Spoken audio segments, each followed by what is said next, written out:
or reality?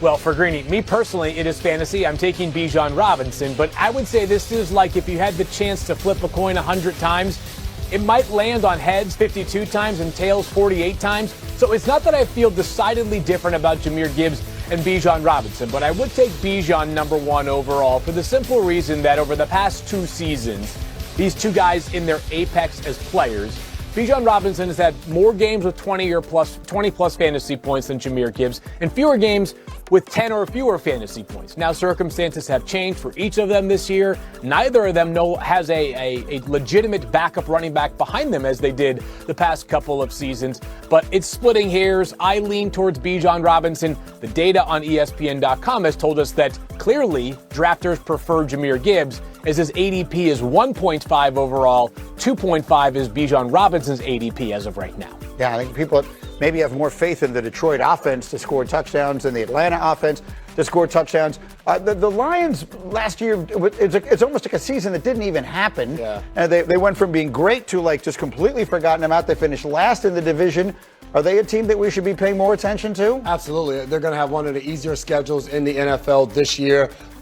They're healthy-ish. I think the problem where the doubts start to come in, they lost their starting center that they went out and got in free agency in Cade Mays. They also have 2 safeties that are bona fide players in this league, all Pro Bowl type of players who haven't practiced yet in training camp. So you look at this team, and yes, the schedule they have, Jared Goff is going to be there, Amon-Ra St. Brown, Jameson Williams, Jahmyr Gibbs in the backfield. There's so many weapons, but are they going to be healthy enough to make the type of run that we think they can? Yeah, I'm not concerned about the offense in any way. I think that offense is going to be fine. The question, and it's the same question for a lot of that teams in that division, is how is that defense going to hold up? And that's the real question. The Lions defense has been the kind of Achilles heel for them the last few years. They want to play aggressive man defense, which is hard to do consistently in this league unless you have healthy people in the secondary who are also excellent players. Well, let me get one more in here very quickly while I still have Yates. The Jackson Dart is QB 7 in the rankings that I have seen. Field, is that fantasy or reality?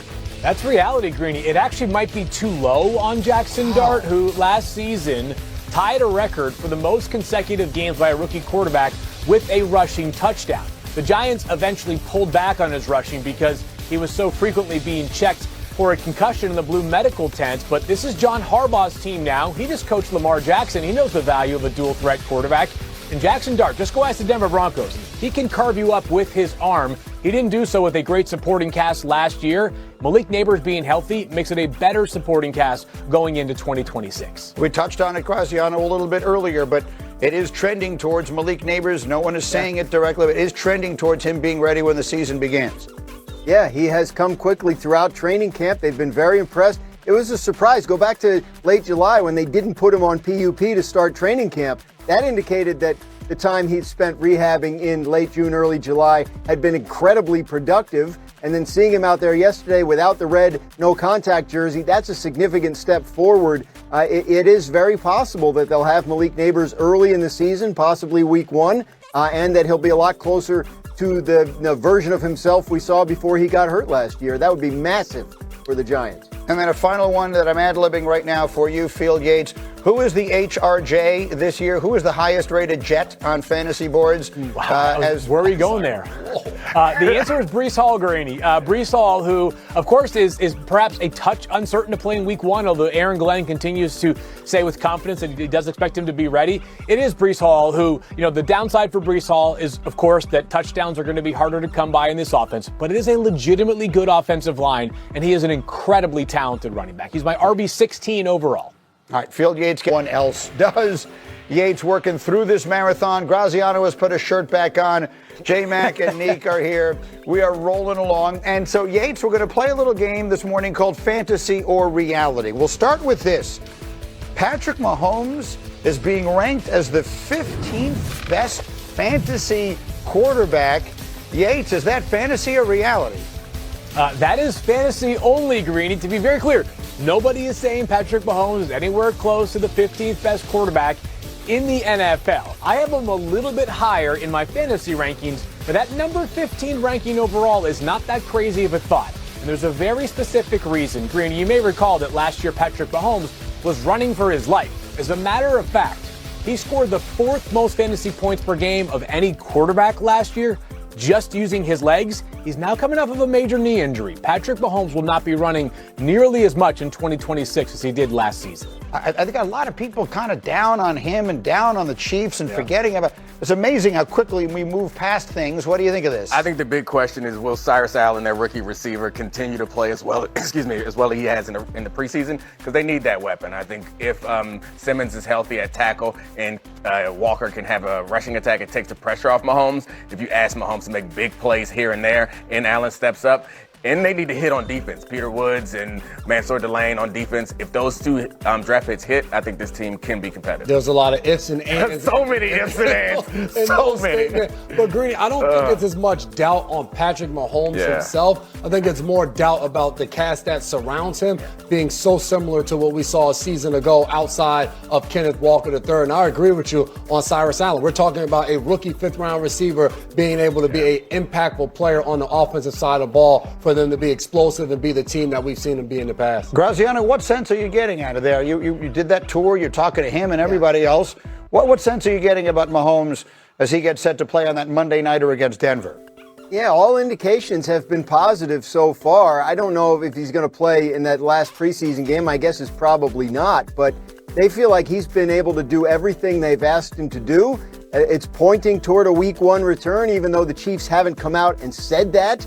Their priority has been keeping him safe. So far, they haven't put him in any situations where he'd be in harm's way, but obviously that is coming at some point, and Mahomes seems ready for it. When I was there, Greeny, he was testing the thing out, trying to see if he could move around, move around to his left and throw, move around to his right and throw, trying to see if he has all the strength back in that. But so far, he has checked every box. Let me go back to Field Yates on the next one here.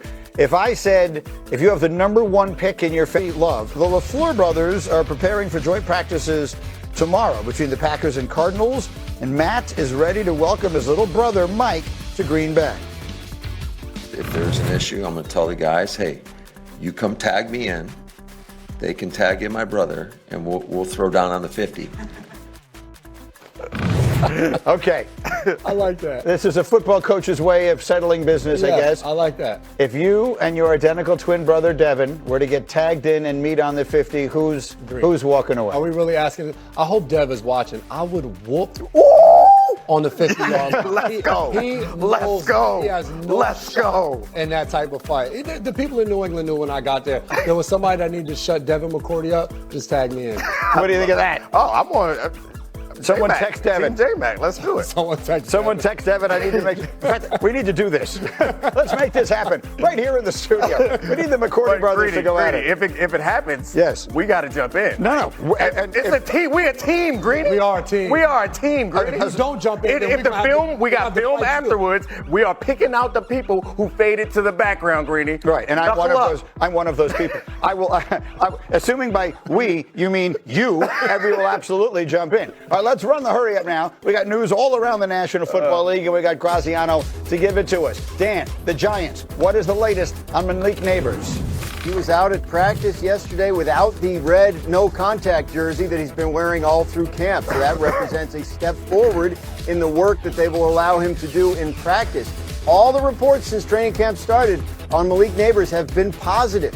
Earlier in the offseason, things sounded very bleak, but I'm told by Giants people that in the time between the minicamp and training camp, he